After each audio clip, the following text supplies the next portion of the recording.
자, 24페이지. 계속 익힘장 보세요. 24페이지. 자, 35번. 자, 요출 잠깐 보시면요. 간단하게 설명하면서 체크합니다. 자, 보세요. 내가 판 양도 가액은 12억 원. 이게 기출문제예요. 총 필요 경비는 8억 원으로 가정합니다. 그러면은 전체 양도 차익은 4억 원이 나오죠. 첫 번째 가정. 이 주택이 비과세 요건을 충족 못했다. 그 우리 고민하는 거 아니에요. 그냥 4억 원을 갖다 놓고 전부 다 세금계산을 합니다. 두 번째 가정. 이 주택을 팔았는데 비과세 요건을 충족했다고 가정할까요? 그러면 우리 원래는 일반 주택은 세금 계산을 하는 게 아닌데 지금 내가 판 가격이 9억 원 초과됐죠.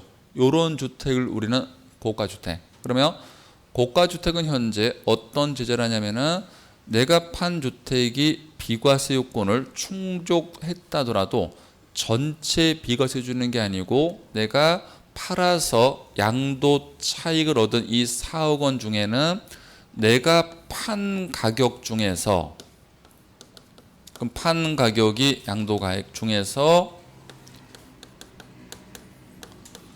9억 원까지는 그대로 비과세를 해주고 초과되는 비율에 관련된 양도 차익은 과세로 전환하니까 우리 분자는 양도가액에서 9억을 빼면 초과되는 금액이 분자로 남아있죠. 그러면 전체 판 가격 중에서 초과되는 부분에 관련된 양도 차익이 안분해서 나오죠. 그 부분은 과세로 전환시킵니다. 그러면 이 경우라면은 내가 판 가격이 얼마고요? 12억 원.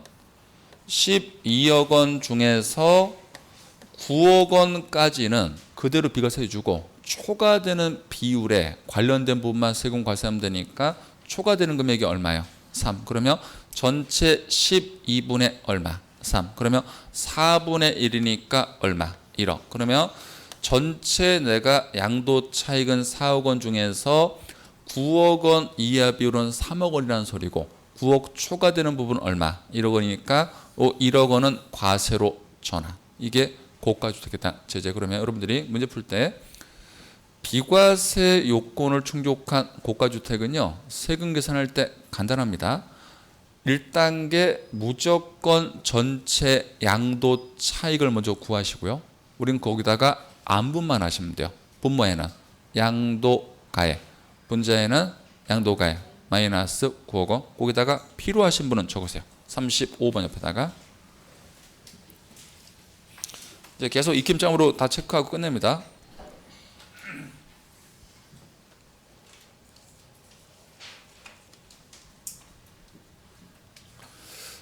다시 7, 8월 달 강의 나가면 소득세를 이제 또 자세히 해요.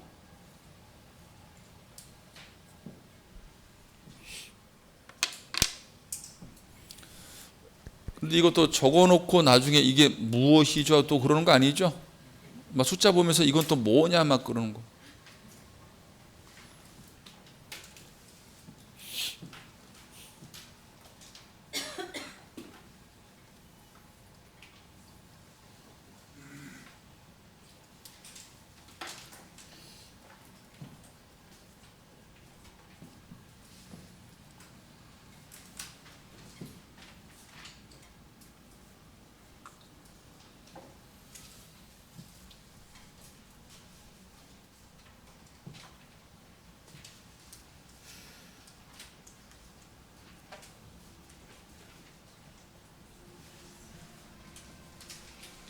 그러면 칸을 채볼까요? 35번. 비과세 요건 동그라미 하시고요. 고가주택 동그라미. 그러면 양도 차익은 우선은 뭐부터 구한다고요? 양도 차익 곱하기 분모를 먼저 적으세요. 분모. 분모에는 양도가액. 그 다음에 분자는요. 양도가액 마이너스 9억 원. 이 공식 꼭 기억하셔야 돼요.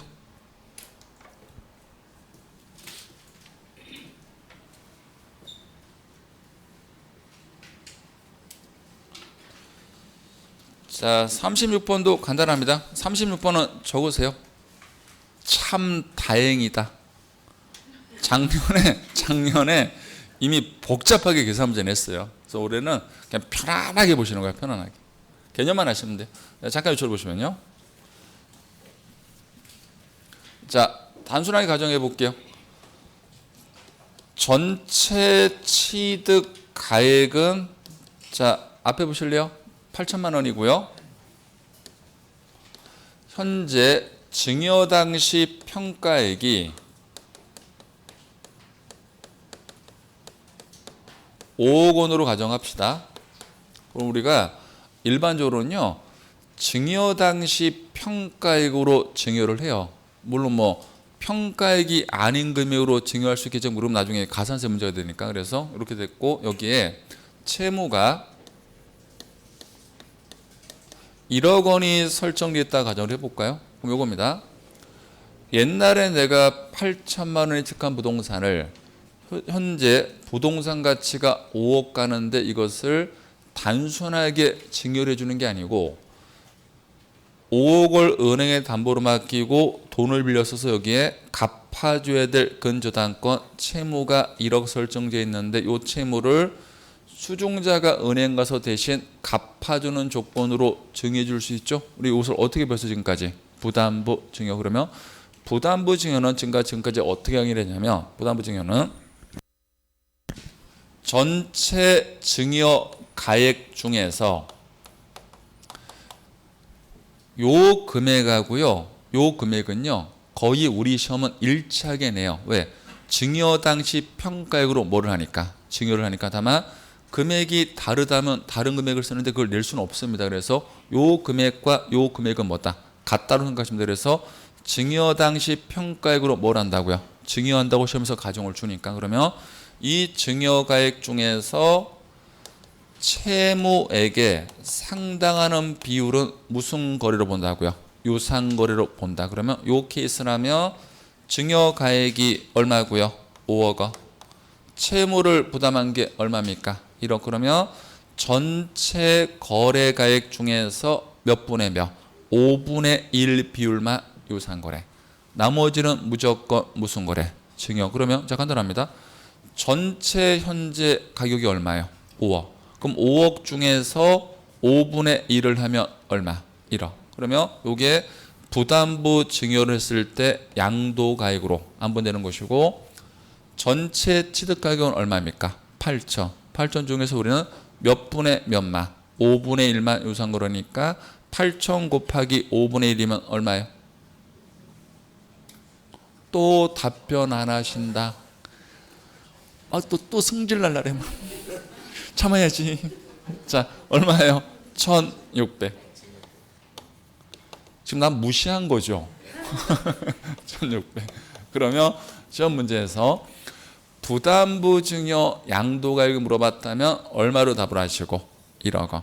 부담부 증여 취득가격은 1600인데 요게 우리 시험 답인데 자, 간단해요. 부담부 증여 사례 문제를 시험에서 물어보면요. 우리는 그 자료에서 3개 금액만 찾으면 돼요.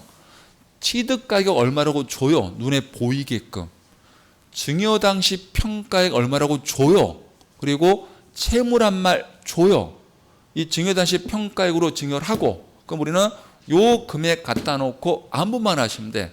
부모에는 뭘 갖다 놓고 증여 가액. 분자에는 채무. 우리 조카도 이 문제 풀었어요. 이렇게 해갖고 조카 35살이라니까. 자, 필요하신 분은 정리하세요. 그러니까 자료만 필요한 것만 읽으시면 돼.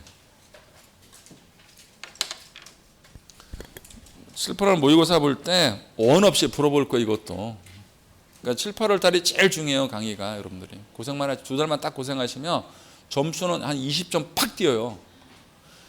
50점 대에서 55점이 뛰는 게 아니에요. 문제 풀고 근데 여러분들이 아침 실력은 있는데 문제를 많이 안 푸시니까 문제 적응력이 떨어져서 점수가 미스가 나거든. 근데 그걸 한번 이제 경험을 하고 나시면 점수 팍 뛰어요. 그러니까 2달만 고생하시라고. 그러니까 8월 말까지만 딱 2달 고생하시면은 무조건 합격이에요. 9월부터는 그걸 이제 마무리하는 것이고 2달은 고생하셔야 돼요. 되게 재미있어요. 막 오전에 강의 듣고 시험 보고 이렇게 뭐 하면은 아니, 네, 잘해드릴게요.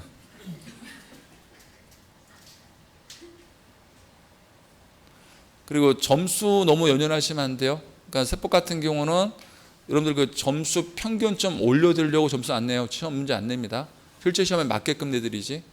그럼 실제 시험은 30문제면 30문제 낼지도 있고 40문제 낼지도 있는데 30문제는 30%는 제가 손을 못 대게 낼 거예요. 의도적으로. 실제 시험은 그렇게 내니까. 그러면 그걸 다 푸는 건 아니고 우리가 풀 수 없는 문제를 제끼고 푸는 연습을 하는 거예요. 7, 8월 달에는.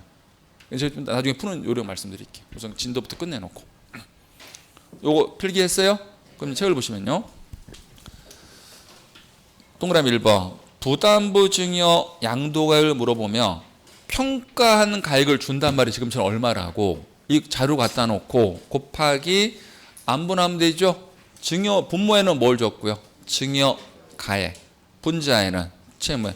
평가액하고 증여하고 같아요. 평가액으로 증여하니까. 그다음에 취득 당시 취득 가격에다가 분모에는 뭘 갖다 놓고요. 증여 가액. 분자에는 채무에. 익힘장 보고 있어요. 지금 24페이지. 자, 37번 별표모자. 올해 여기에요. 자, 특수관계인 간 고가 양수 저가 영도 부당행위 예산 부인이죠.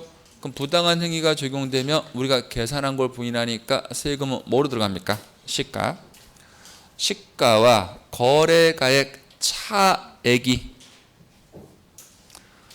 얼마 이상이거나요? 3억 원 이상. 3억 원 동그라미 1번. 시가의 100분의 5 이상. 시가의 100분의 5 이상. 그게 2번.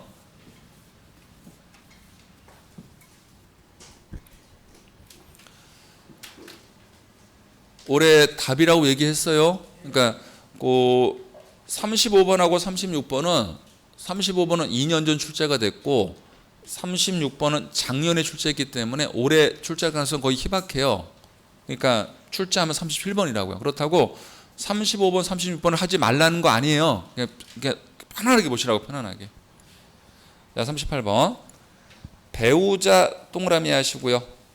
직계 존비속 동그라미 2월 과세 동그라미. 그래서 2월 과세는 배우자랑 직계 존비속 간 거래의 하나입니다.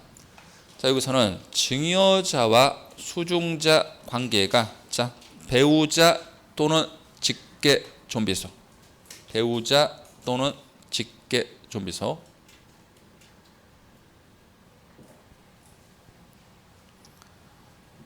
적용 대상 자산 토지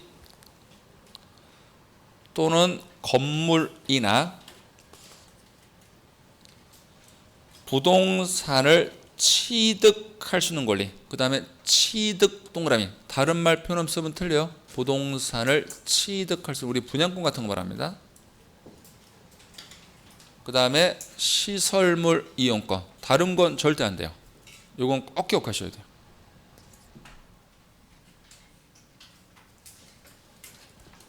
그 다음에 양도일까지 기간이 몇 년입니까? 5년. 납세의무자는 누구예요? 수중자.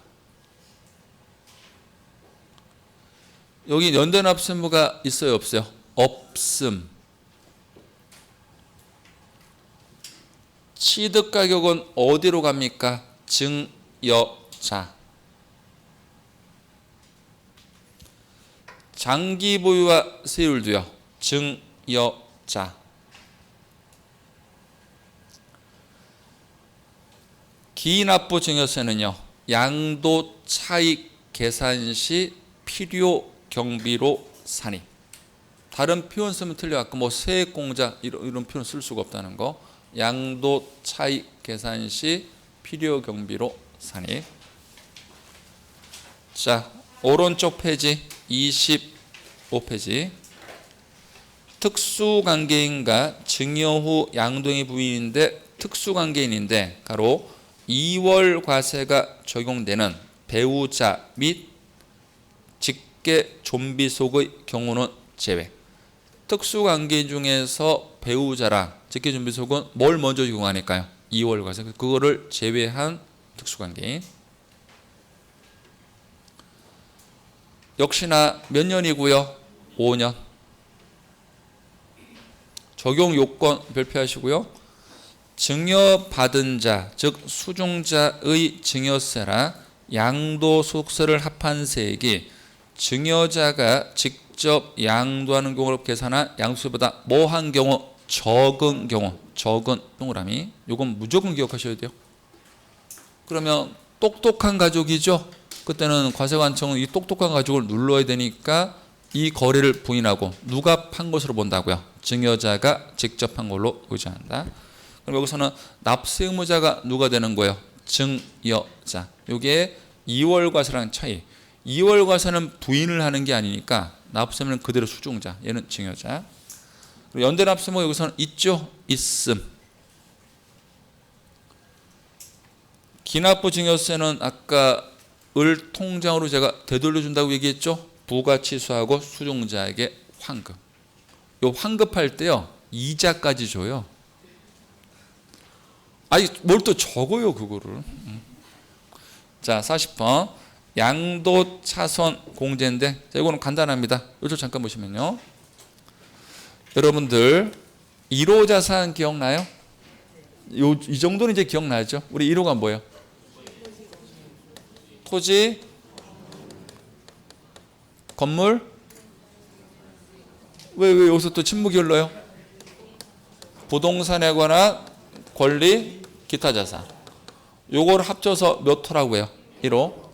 이건 적는 거 아니에요? 기초적인 거. 2호는 뭐예요? 주식. 그러면 간단합니다. 같은 연도에 1호를 여러 개 팔 수 있죠. 그럼 요 1호에서 발생한 손실 금액을 2호 다른 이익에서 빼서 세금을 줄일 수 있는데 1호에서 발생한 손실 금액을 호가 다른 2호에서는 뺄 수 있다 없다? 없다. 그리고 같은 호라 하더라도 올해 발생한 손실 금액은 올해 다른 1호에서 뺄 수 있는 것이고 이것을 내년도로 2월에서 빼는 것은 허용합니까? 허용하지 않습니까? 허용하지 않는다. 그럼 가볼까요? 자 1번 양도 차손 공제 각 호의 소득별로 각 호의 소득별로 이 각 호가 이걸 말합니다. 1호는 1호, 2호는 2호. 적점에서 앞에다 적혀 있으니까. 그 다음에 양도 차손을 두 번째 줄 양도 소득 금액에서 공제. 당연하죠. 양도 차손을 양도 차익에서 공제하는 거 아닙니다. 양도 차익에 내가 돈 번 게 아니고 거기서 물가 상승분을 빼 장기부를 빼 양도 소득 금액이 내가 돈 번 것이죠. 그래서 양도 차손을 어디서 공제한다고요? 양도 소득 금액. 다만 2번 2월 공제는 받을 수 없음.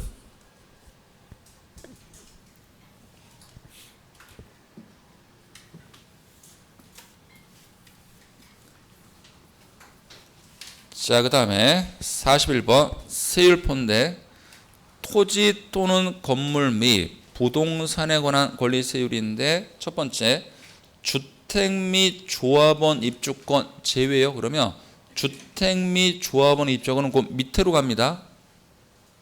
됐어요? 그러면 주택 및 조합원 입주권 제 첫 번째 미등기는요 100분의 70. 지금 바로 암기합시다. 원래 지금쯤이면 이걸 암기되어 있어야 돼요. 100분의 70. 다 내놓기 피해서 지금. 자, 다음에 자 등기된다 가정했을 때 일반을 먼저 채우고 비사무를 나중에 채울게요. 우선 일반은 1년 미만이면 일반은요 100분의 50. 비사업령 먼저 떼시고요. 1년 이상 2년 미만은요 100분의 40. 2년 이상 일반은요 6%에서 42%.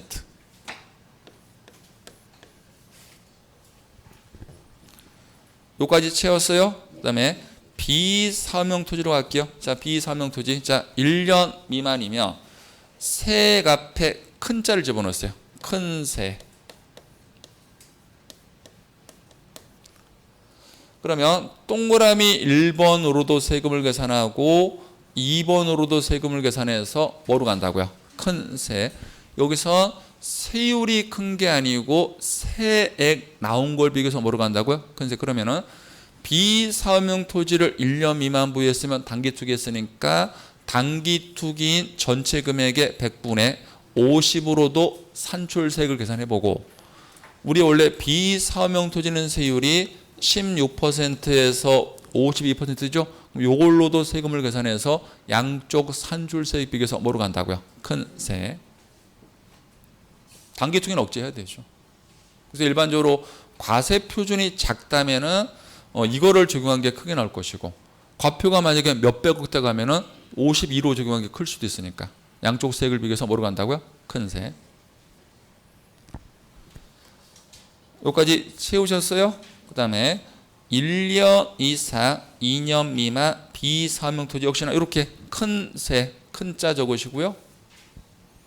여기서는 1년 이상 2년 미만이니까 단기 투기가 100분의 40. 그럼 100분의 40으로도 세금을 계산해보고 16에서 52로도 세금을 계산해서 양쪽 산출세액 중에 뭐로 간다고요? 큰 세. 지금 암기된 느낌을 받는데요? 웬일이지? 카기야 오늘 서쪽에서 해가 떴더라. 그 다음에 2년 이상 비사업용 토지는 단기 투기랑 관련 없죠? 그럼 무조건 요거로 가면 되죠. 16에서 52. 시간 10초 적은 거 바로 암기하세요. 이거 이해하는 거 아닙니다. 암기지.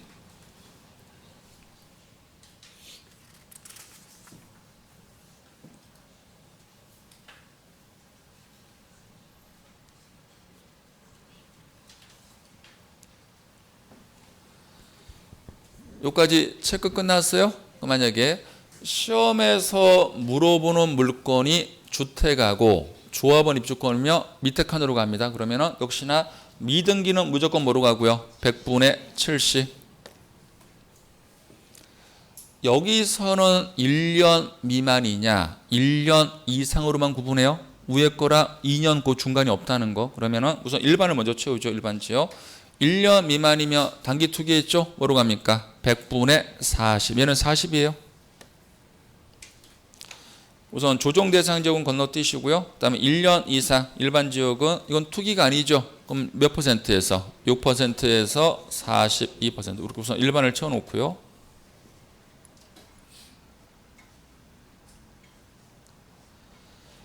다만 조정 대상 지역에 있는 3주택과 2주택은 제재를 하죠. 우선은 그 1년 미만 조정 대상 지역에서 1세대 3주택에는 우선은 두 개 비교해서 뭐로 갑니까? 큰 세. 그러면 동그라미 1번은 단기 투기했죠. 그러면 뭐로도 세금 계산해 오고요. 100분의 40. 으로도 계산해 보고, 우리 조정 대상 지역 내 3주택자는 우리 일반적인 누진세율이 6에서 42%에 단계별로 몇 퍼센트를 플러스 하는 거예요? 20%니까 100분의 20. 그럼 결과적으로 26%에서 62%로 세금을 계산해서 양쪽 산출세액 비교해서 뭐로 간다고요? 큰세. 이거 26에서 50으로 60으로 암기하지 마요. 여기선 법조문이 6에서 40에 100분의 20을 플러스 한다고 법조문이 되어 있기 때문에 우리는 법대로 시험을 냅니다. 물론 뭐 이렇게 낼 수도 있겠죠. 결과적으로 26에서 62. 다만 이렇게 기억하시라. 불편해 하시더라도.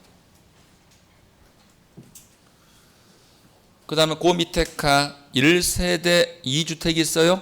그럼 역시나 큰 세액인데 요건 똑같아요. 100분의 40으로도 세금을 계산해보고 6에서 40에 여기는 뭐를 둬야 돼요? 100분의 10 이렇게. 지금 안 채우는 분들은 암기가 되어 있는 거죠? 채웠어요? 내가 언제? 숙제를 해갖고 왔다고요? 에이 설마. 그 책 봐봐요. 채웠어요? 어머? 채웠어요? 그러니까 채우긴 채웠네요? 뒤에 계신 분은? 어머?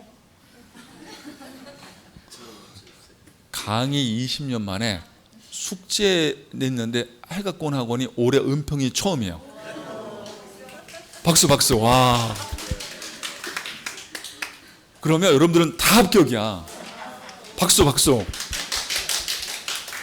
합격하시고 뭘 갖고 온다? 지갑에 카드를 넣어서. 정지 카드 말고. 자, 그 다음에 맨 밑으로 가시면요, 1년 이상 보이세요? 자, 조정 대상 지역 1세대 3주택은요 위에 거 적으면 되죠. 6에서 40의 단계별로 100분의 20. 얘는 단기 투기를 고려할 필요가 없잖아요. 1세대 2주택은요 6에서 40의 단계별로 100분의 10. 자, 됐고요. 넘어가시고요. 42번 처음에는 조정 대상 지역이라고 적었어요. 조정 대상 지역. 주택의 입주자로 선정된 지위.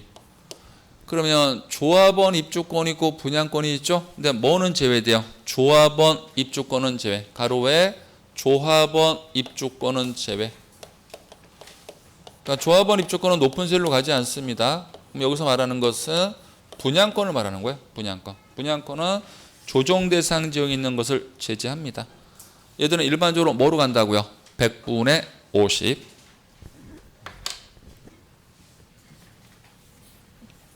여기까지가 세율 암기고요. 자, 그 다음에 앞에 잠깐 봐주실래요? 잠깐 봐주세요. 중요합니다.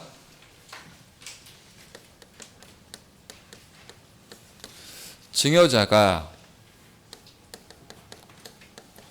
수중자에게 증여해주고 수중자가 팔아요. 그러면 원래는 장기부여 특별공제를 제공할 때 본인이 갖고 있는 기간이니까 증여는 증여 받은 날로부터 장기보유 판정할 때 보유기간을 계산하는 거예요. 그러니까 항상 원칙은 수중자가 증여 받은 날이고, 상속이 개시가 되면 돌아가신 분이 피상속인이고요. 상속인이 상속을 받고 상속인이 이것을 병에게 팔았다고 가정을 했을 때 상속인 본인이 갖고 있던 기간이니까 상속인이 보유한 기간이니까 상속원 취득 시기가 상속이 개시된 날이잖아요. 돌아가신 날짜. 이때부터 보유기간을 계산해서 장기보유 3년을 판정해요. 여기 이제 일반적인 룰인데 항상 원칙도 기억하는데 예외가 딱 하나씩가 있어요. 증여는 아까 배웠어요. 우리 증여에서 어떤 단어가 들어가며 2월 과세. 그러면은 팔기는 누가 팔았지만요. 수중자가 팔았지만 취득가격을 증여자 걸 뺐죠. 그럼 아까 장기보유도 어디로부터 계산해야 돼요? 증여자. 그러니까 여기서는 시험 문제를 낼 때 2월 과세란 말을 줘요. 그럼 요 단어가 들어간 증여는 장기 보유를 판정할 때 어디로부터 계산하라고요? 증여자. 요까지 정리가 되고 그다음에 하나가 더 있습니다. 이제 우리 시험 이걸 물어봐요. 원래는 상속은 상속이 개시가 된 날부터 보유기간을 계산하는 게 원칙인데, 상속인이 상속을 받은 물건이 가업을 상속받을 수 있거든요. 그럼 가업은 가족 되도록 같이 하던 사업. 그러면은 상속세를 계산할 때 가업은 상속 공제를 해서 상속세를 한 푼도 안 때려요. 그럼 상속세를 하나도 안 낸 물건을 이걸 팔았을 때 취득가격을 상속 개시 당시 높은 가격을 빼주니까 양도 차익도 너무 적게 나오죠. 그럼 이 사람들은 너무 많은 혜택을 보니까 어떤 조문 하나 만들었냐면은 상속인이 가업 상속 공제를 받은 물건을 팔았을 때는 양도 차익은 조금 많이 내달라는 거예요. 그래서 그때는 무조건 돌아가신 분 취득가격을 빼요. 그러니까 2월 과세랑 똑같아. 그러면은 상속인이 팔았지만 가업 상속 공제를 받았다는 말이 들어가며 취득가격을 돌아가신 분 취득가격을 뺐기 때문에 이때부터 양도 차익 계산했죠. 그럼 우리는 장기 보유도 언제부터 계산해야 돼요? 피상속이라서 이게 가업 상속 공제란 말을 시험에서 줄 겁니다. 요 단어가 들어가면 어디로부터 계산한다고요? 피상속이. 그러면 요거는 이미 줄기차게 출제를 했기 때문에 요걸로 내면은 변별력 테스트가 안 되고 올해는 이걸 낸단 말이에요. 가업상속공제. 그러면 이거 나오면 다 틀려요. 우리 은평은 당연히 맞지. 숙제되어 왔는데. 빨리 하나 필기. 거기 43번 그쪽에다 필기하시면 돼요. 글씨는 알아봐요?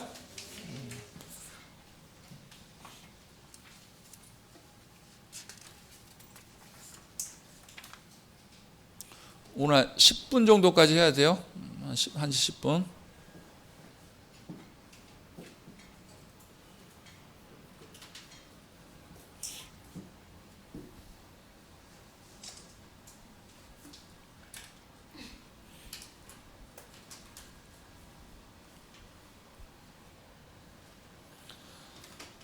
또 필기해놓고 집에 가서 이것이 무엇이냐 하지 말고.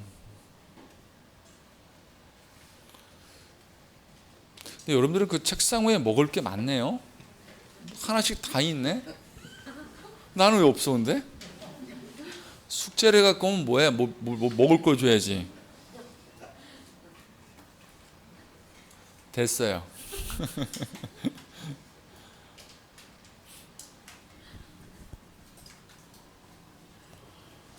와, 필기할 때 표정들이 되게 진지한 거 아시죠? 지금 막 행복한 표정이고.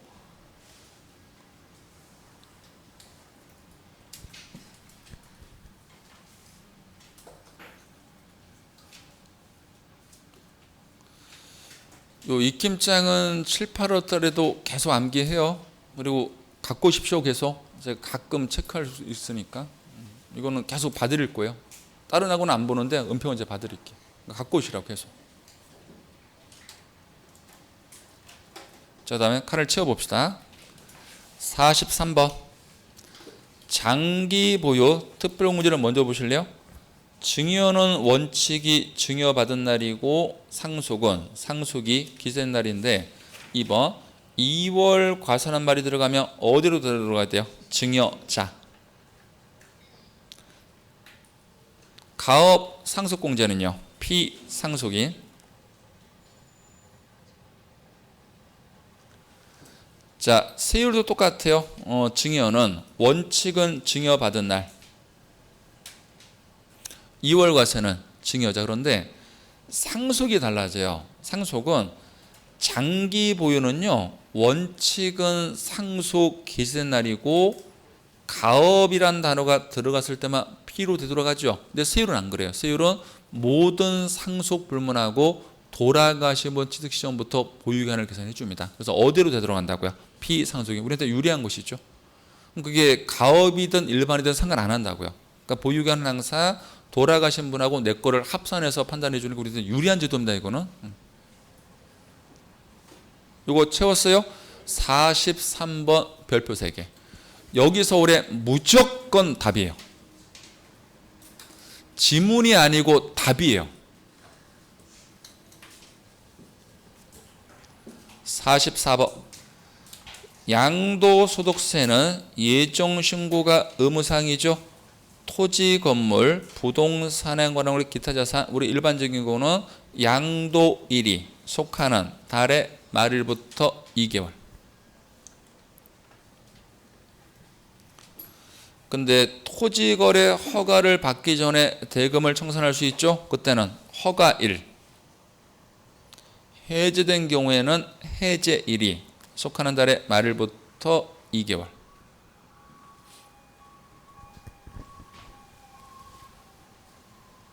자, 그 밑에 부담부 증여는 양도일이 속하는 달의 말일부터 3개월. 그러니까 일반적인 것은 2개월인데 부담부 증여는 채무 등을 평가 등을 해야 되니까 몇 개월로 길어집니까? 3개월. 중요합니다. 45번. 양도 차익이 없거나 양도 차손이 발생한 경우도 예정신고는 적용. 근데 시험에서 계속 냅니다. 적용하지 않는다고. 적용합니다. 예정 신고 납부를 이행하지 않았다. 그러면은 의무를 이행 안 했죠. 가산세를 제재 또는 부과 뭐 같은 말 가산세를 부과한다. 가산세를 적용한다. 가산세를 제재한다. 그러니까 가산세를 때린다고 형태로만 표현하면 돼요. 그 문제 이렇게 하면 어떻게 돼요? 예정 신고를 이행하지 아니한 경우에 가산세는 없다. 그럼 틀려요? 가산 적용한다는 거. 자, 47번. 확정 신고 납부는 1번 다음 연도 5월 1일부터 5월 30일까지 31일 31.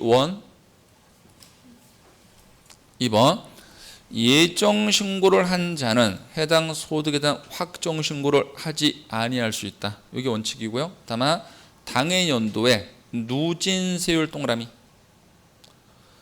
그럼 누진세율은 두 개 물건을 합쳐야 되죠. 근데 합치지 않았으면 그때는 예정 신고를 2회 이상한 자가 이미 신고한 양도세금액과 합산하여 신고하지 않은 경우라면은 세금 계산이 잘못되니까 그때는 뭐 해야 된다? 확정 신고를 해야 된다는 거. 자, 48번 납세지. 거주자는 원칙은 어디로 가고요? 주소지. 주소지가 없다면요. 거소지.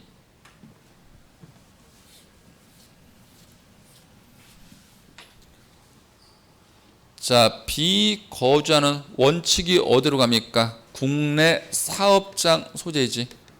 국내 사업장을 두고 사업한다면 국내 사업장 소재지. 그 국내 사업장이 없다면 그 소득이 발생하는 장소. 49번 물납은 안 되지만 세금을 나누는 손해는 분할 납부는 가능하죠. 자, 동그라미 1번 예정 신고 납부 시에도 당연히 분할 납부되는 것이고요. 그 다음에 확정 신고 납부 시에도 요건을 충족하면 당연히 분할 납부가 됩니다. 전에 시험을 이렇게 냈죠. 예정 신고 납부 시에는 분할 납부가 허용되지 않는다. X 허용됩니다. 그리고 이 분할 납부 요건이 얼마 초과해야 돼요? 1천만 원 초과. 그리고 일부 세액을 몇 개월 이내 세금을 나눠서 낼 수 있어요? 2개월 이내. 그럼 우리가 이런 걸 배웠잖아요.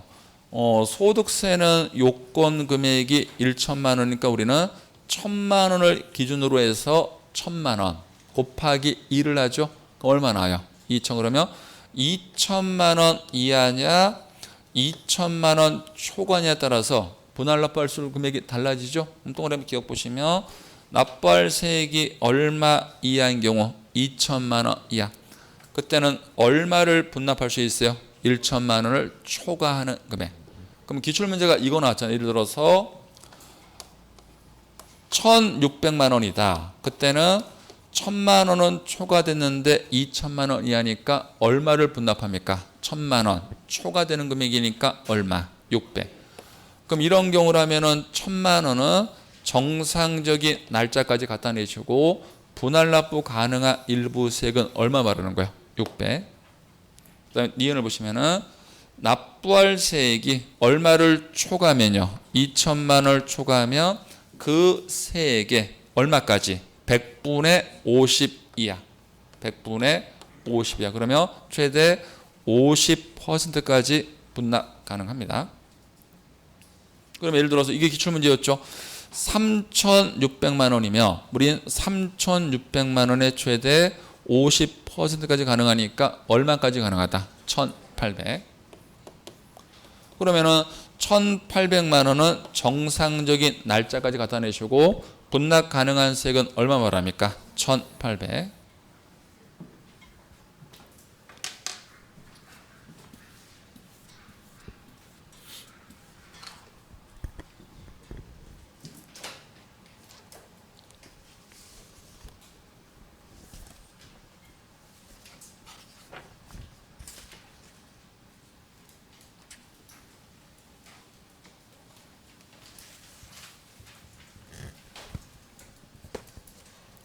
자, 여기까지 체크됐어요? 그 다음에 그 밑에 우리는 과세관청에 분할 납부를 할게요. 신청 들어가야 되는데 예정신고는 예정신고 기한까지.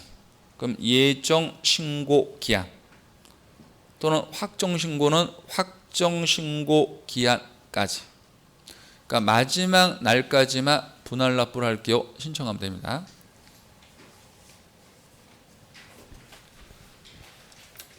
다음 오른쪽 페이지 50번. 자, 잠깐 이쪽을 보시죠. 자, 판서 잠깐 보세요. 내가 판 양도가액에서 취득가액 등을 뺍니다. 필요 경비. 그러니까 이거 눈으로 한번 보세요. 그러면은 양도 차익이 나오고 요 양도 차익의 일정 비율을 빼는 것을 우리는 장기 보유 특별공제라 표현을 하고 그러면은 양도 소득 금액이 나오고 우리는 여기서 250만 원을 추가 공제 받습니다. 이것을 양도소득 기본공제고 아까 배운 거 기억나 볼까요? 아까 국내로 가정했을 때 장기 보유가 적용 안 되는 것은 큰 부류로 세 가지가 있었죠. 뭐? 아까 국내로 가정했을 때 장기 보유가 안 되는 거.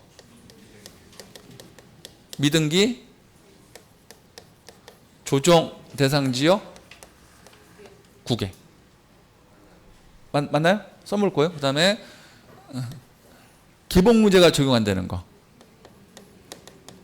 미등기. 괜찮아요. 한지 1시간 넘었어.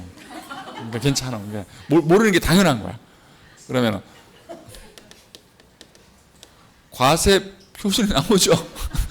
여기다가 법에서 정한 세율을 곱하면 뭐가 나와요? 세금을 내는 세액이 나오죠. 요 세액의 일부를 받지 않겠다는 게 감면하고 공제 등이잖아요. 그럼 여기 이제 빼면 우리가 세금을 내는 납부세액 등이 나오죠. 그러면 거주자가 국외 부동산을 팔았을 때 세액 내산을 해야 되죠. 그런데 국외 부동산은 이 장기부를 적용 안 해요. 아까 배웠잖아요. 이미 국외 부동산은 뭐를 받을 수 없다. 장기부를 받을 수 없던데 기본공제는 적용된다 안 된다. 되는 거예요. 왜? 여기 배제 사유가 없으니까 미등기만 안 되니까. 그리고 세율이 방금 전에 우리가 암기를 했던 게 국내로 가정했을 때 미등기는 70이고요. 상가로 가정합니다. 1년 미만 보유하면 50%고 1년 이상이면 40이고 2년 이상이면 6에서 40이 누진세율인데 이것은 국내 얘기고 국외 부동산을 팔았을 때는요. 외국에 등기제도가 없는 나라가 태반이라고요. 그러면은 미등기라는 단어를 제재할 수가 없으니까 외국에서는 미등기에 관련된 세율이 70이 나올 수가 없는 거라고요. 근데 시험을 미끼를 던져. 국외 부동산을 물어보면서 미등기란 말을 주고요. 100분의 70으로 간다라고 시험을 계속 내거든요. OX, X. 그리고 이게 안 나와요. 국외 부동산은. 왜? 국내에서는 단기 투기를 억제해야 되지만 국외에서는 예를 들어서 5억을 가지고 호주를 간 사람이 6개월 만에 10억에 팔았고 호주에서 세금 낼 거 국내로 나머지 돈을 8억을 송금했다고요. 6개월 만에. 잘했어요? 잘못했어요? 잘했는데 왜 제재를 합니까? 청와대로 초청을 한다니까. 조찬 먹어야지. 그래서 무조건 국외 부동산은 뭐로 간다고요? 6에서 40에. 자, 간 채워봅시다. 50번. 국외 부동산 양도에 관련된 납세 의무자는 동그라미 1번 납세 의무자 몇 년 이상 주소 거주를 둔 거주자 한다고요? 5년 이상. 그래서 국외 부동산이란 말이 나오면 국내 계속해서 몇 년 이상 주소 거주를 둔 자에 한다. 5년 이상. 그 다음에 2번 환차익을 양도소 범위에서 제외.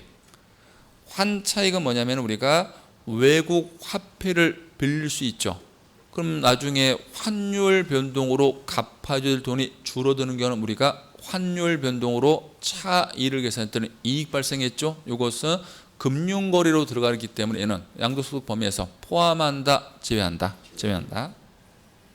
3번 양도가액과 취득가격 산정 방법. 원칙은 내거 계약서니까 실질 거래가액이고요. 실지 거래가액.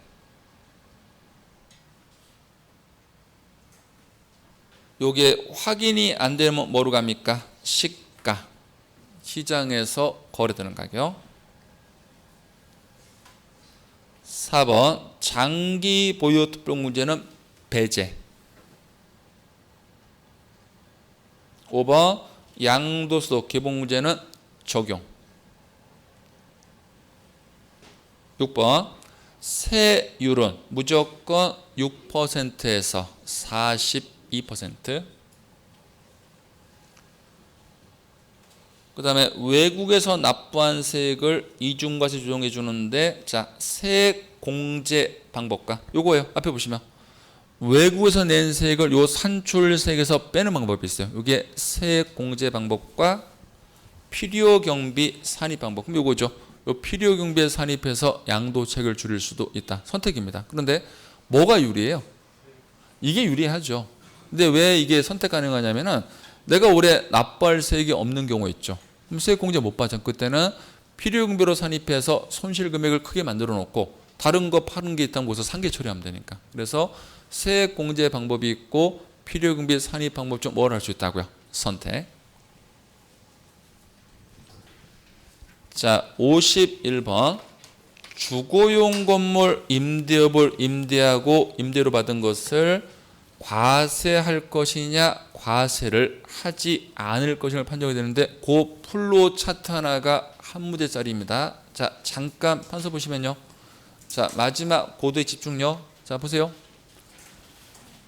월세로 받는 돈이 있고요. 우리가 보증금 등 전세금 다 말합니다. 그러면은 요거에 대해서 은행 이자를 계산하는 게 간주 임대료인데 월세부터 판단합니다. 월세를 보시면은 자, 첫 번째 동그라미 1번 1주택 소유. 그러면 등기부상 한 채를 갖고 있는 사람이 기업, 그 한 채를 임대하고 월세 받을 수 있죠? 원칙은 비과세. 월세 세금 과세하지 않는데 이 플로 꼭 기억하세요. 니은 예외 과세. 그러면 1주택 소유라더라도 두 가지 요건을 충족하면 과세하는데, 자, 첫 번째 A는 고가주택. 이 고가주택 판정이 과세기간 종료일 기준시가로 얼마 초과고요? 9억 원 초과. 그 다음에 국외 소재 주택.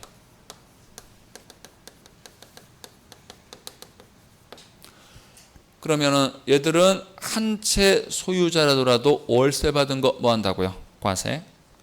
그럼 결국은 동그라미 2번 2주택 이상 소유자부터는 동그라미 2번 무조건 월세 받은 거 뭐 한다고요? 과세.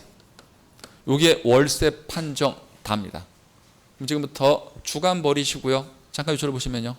자, 갈게요. 요거만 이해하시면 돼요. 갑이 A주택을 딱 한 채 등기부상 소유하고 있거든요. 지금부터 요 두 개는 아닌 걸로 가정합시다. 그러면은 요 1주택 소유자가 월세를 받을 수 있죠. 자, 과세합니까? 비과세합니까? 비과세. 왜? 한 채 소유자. 원칙은 비과세. 근데 요게 기준시가가 만약에 10억 원대면 월세 받은 거 뭐 하고요? 과세하고, 이게 외국에 있는 거면 월세 받은 거 과세. 그럼 지금부터 다시 두 개는 아니라 가정하고요. 만약 이렇게 되면 어떻게? 요것만 이해하시면 돼요. 갑이 A주택과 B주택, E주택을 소유하고 있는 상태에서 요 A주택 한 채만 임대하고 월세 받을 수 있죠. 요거 과세할까요? 비과세할까요? 과세합니다. 2주택 소유자는 등기부상 두 채를 소유하는 사람은 두 채 중에 방 한 칸만 임대해서 월세 받든 한 채를 임대해서 월세 받든 상관하는 거 아닙니다. 무조건 월세 받은 거 뭐 한다? 과세. 그러면은 1주택을 가지고 있는 사람이 그 한 채를 뭐 했을 때? 임대를 했을 때만 비과세. 왜? 본인은 다른 데 가서 임차로 살고 있으니까 제로섬 게임. 그런데 지금처럼 2주택 소유자는 그 2주택 중에서 지금처럼 한 채만 임대해서 월세 받더라도 뭐 한다고요? 과세. 그래서 부동산 임대업이라고 해서 한 채를 임대한다고 비과세, 그거 아니에요. 그러니까 1주택을 등기부상 갖고 있는 사람이 그 한 채를 임대했을 때만 뭐가 되는 것이고 비과세 되는 것이고, 지금처럼 2주택 소유자는 한 채를 임대해서 월세 받으러도 뭐 한다고요? 과세한다. 반드시 기억합니다. 그 다음에 보증금 등에 대한 간주 임대료인데, 자 잠깐 요점을 보시면요, 요 주택에 관련된 보증금 간주 임대료는 최소한 3주택 이상 소유자에 한해요. 그러면은 주의사항, 요 3주택 이상 소유를 판정할 때는 고가주택 같은 거 구분하는 거 아닙니다. 고가주택은 월세를 물어봤을 때만 판단. 그러면은 고가주택이라더라도 세 채가 안 되면 절대 간주임대로 계산하지 않는다는 거. 그리고 보증금 등 받은 합계액이 3억 원 초과해야지 간주임대로 계산합니다. 그럼 정확히 3억 원이며 계산한다, 계산하지 않는다, 계산하지 않는다. 초과라는 것은 3억 플러스 1원. 그리고 요 3주택을 판정할 때 40제곱미터 이하, 동시에 기준 시가가 2억 원 이하 주택은 주택수 계산에 포함하지 않는다. 그러면 자 플로를 채워봅시다. 풀기 안 해도 돼요.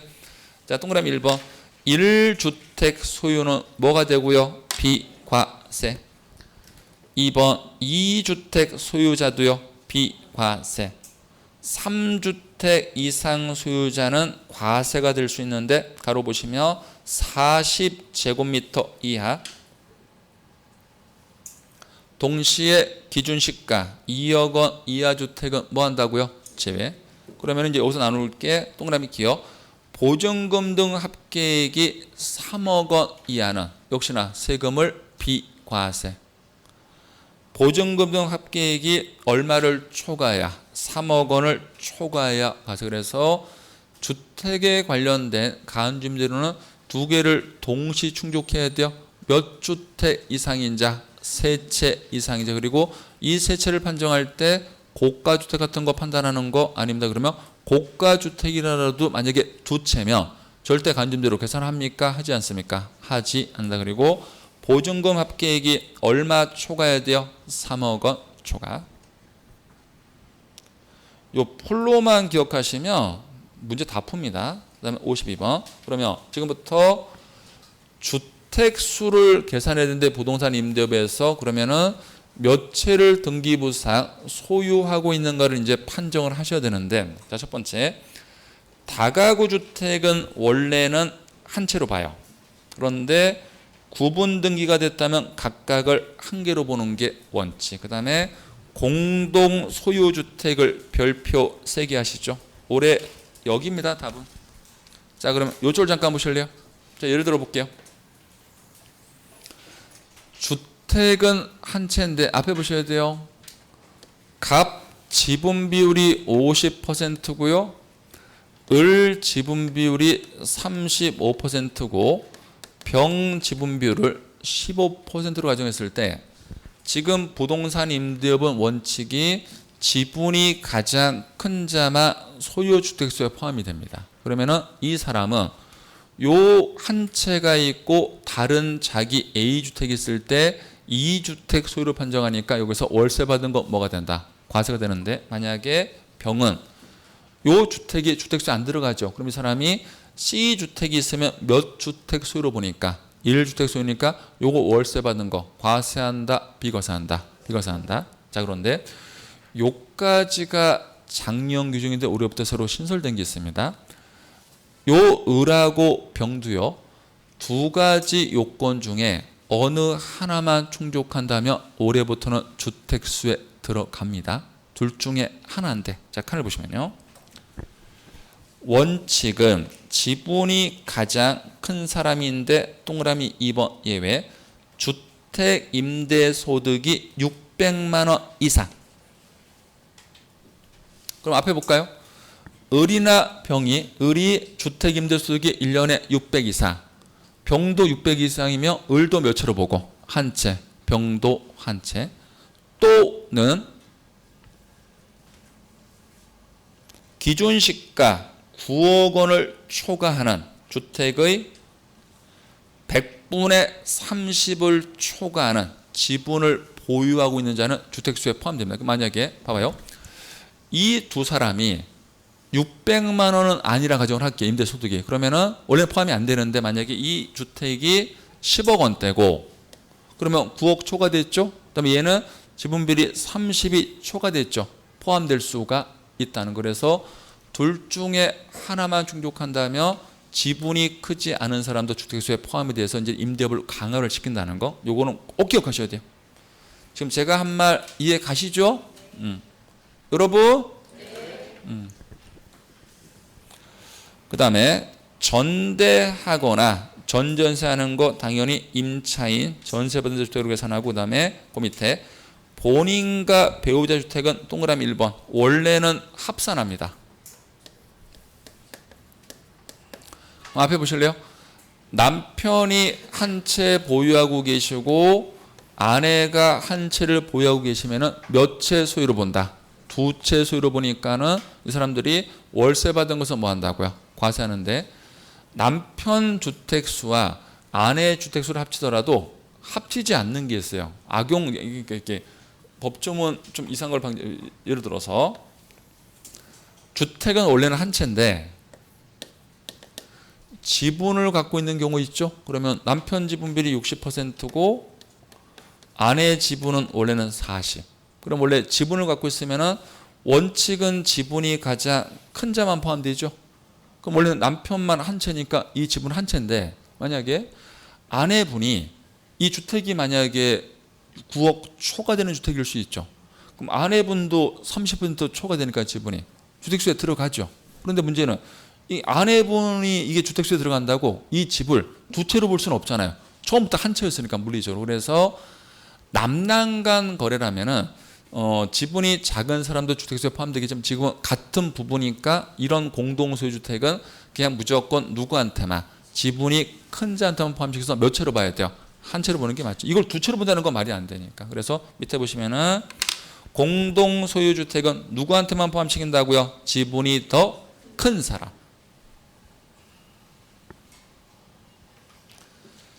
자, 53번은 지난주에 강조했어요. 주택 임대 소득 총수익금의 합계액이 얼마 이하인 자는 2천만 원 이하. 100분의 14 분리과세와 종합과세 중 뭐 가능하다고요? 선택 가능하다. 왜 분위기 갑자기 싸해집니까? 이거 기억 안 나요? 네, 요약집 지금 다시 가봐야 돼요? 아예 암기해요 지금. 얼마 이하면 2천만 원 이하. 우린 14%로 따로 세금을 낼 수도 있고 거기에 세금이 커지면 종합소득에 합산할 수도 있다. 들은 기억 나시죠? 자, 마지막 54번하고 55번을 묶으세요. 자, 5번만 더 봅시다. 자, 앞에 보시면요. 중요해 이거. 제 얘기 2 5번이면 돼요. 배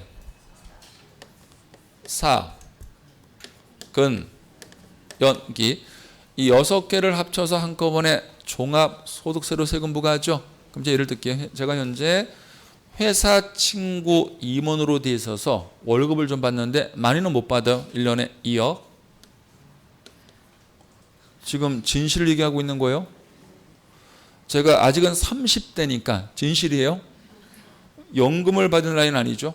그리고 잡다한 걸 제가 싫어요. 기타 없고요. 은행에서 이자 받는 게 많이는 없어요. 7천.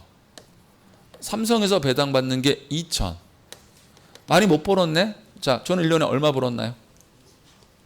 아, 계산이 안 되네. 얼마 벌었어요? 왜 2억 천입니까? 3억 2천이지?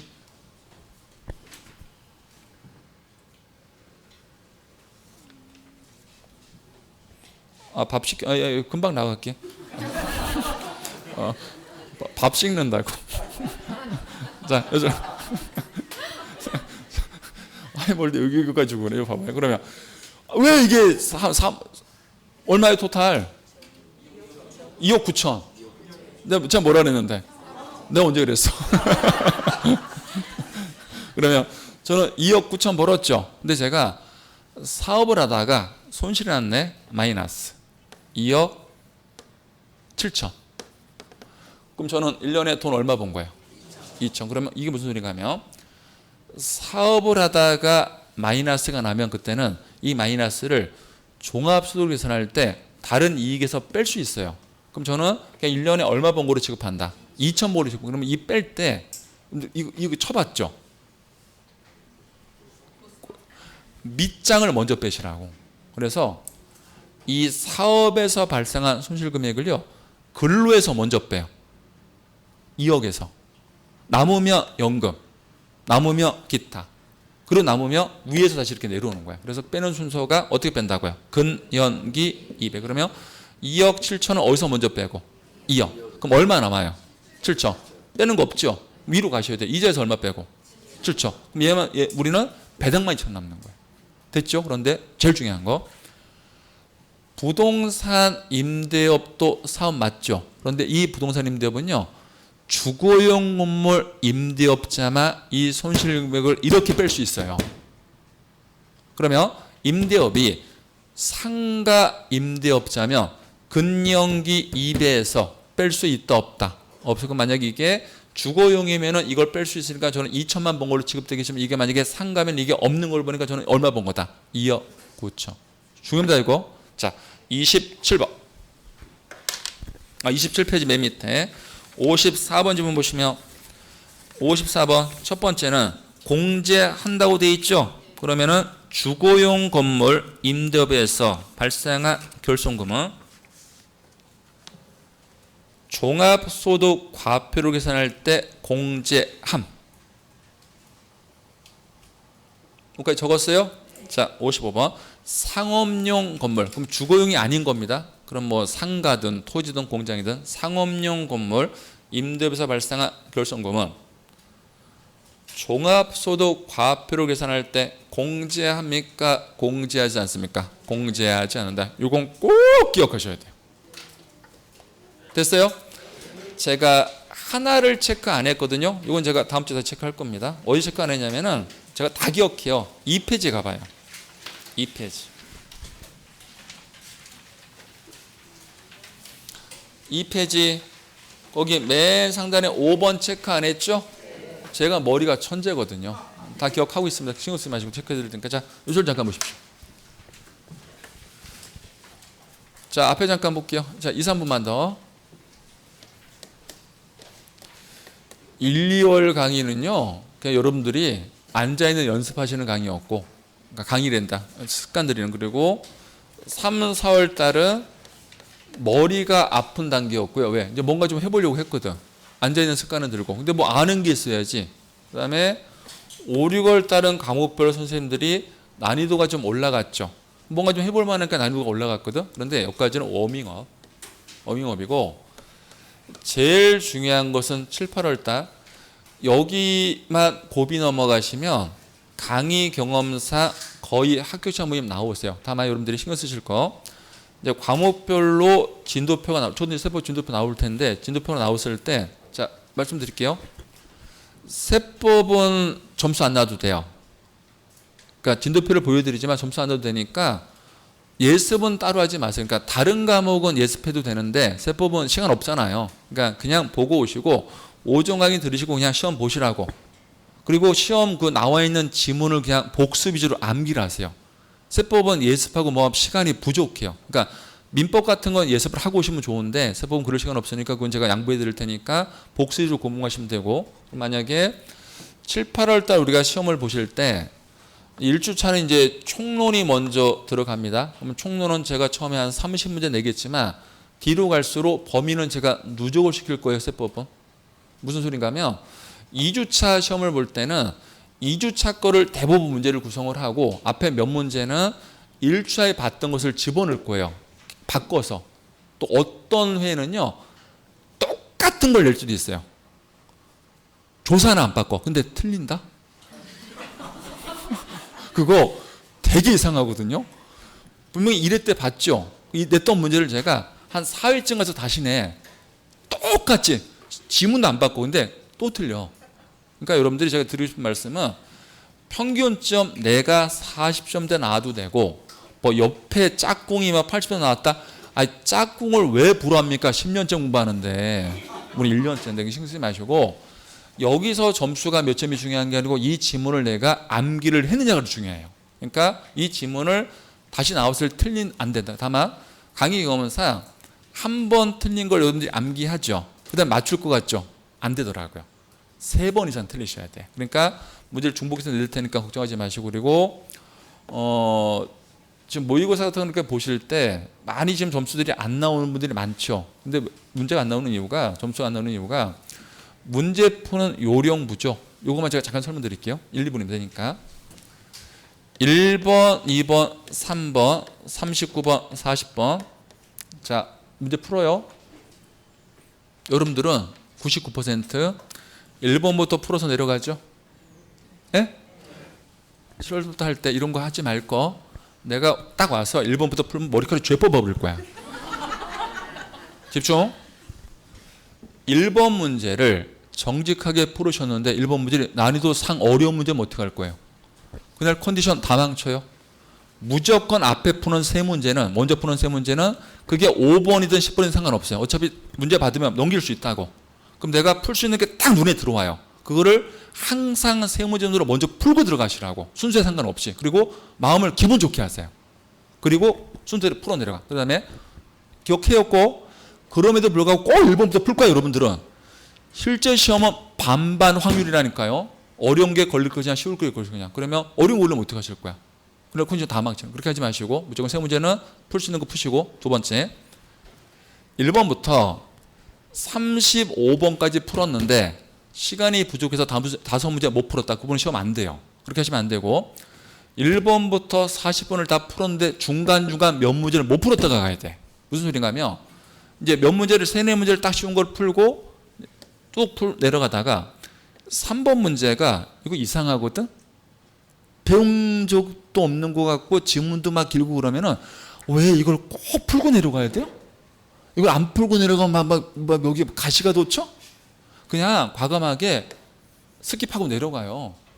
뒤에 짧은 거 많잖아 풀 수 있는 문제 그러면은 40문제가 다 손을 대고 시간 딱 봤더니 시간 10분 남았네? 그럼 중간중간 스킵한 걸 푸세요. 근데 여러분들은 이 시간 걸리는 걸 막 한 문제를 2분, 3분 잡고 풀어. 그러니까 뒤에 정말로 시간 안 걸리고 풀 수 있는 문제를 못 풀게 되잖아. 이 두 개만 여러분들이 연습하잖아요. 평균점은 10점이 올라갈 수 있거든요. 이 방법이. 이건 제가 은표이니까 얘기 드리는 거야. 다른 학원은 프린트로 나눠서 나눠드려. 제가 그거 우리 진 대표 나올 때 푸는 이런 치러드릴게요. 됐죠? 여기까지 됐습니다.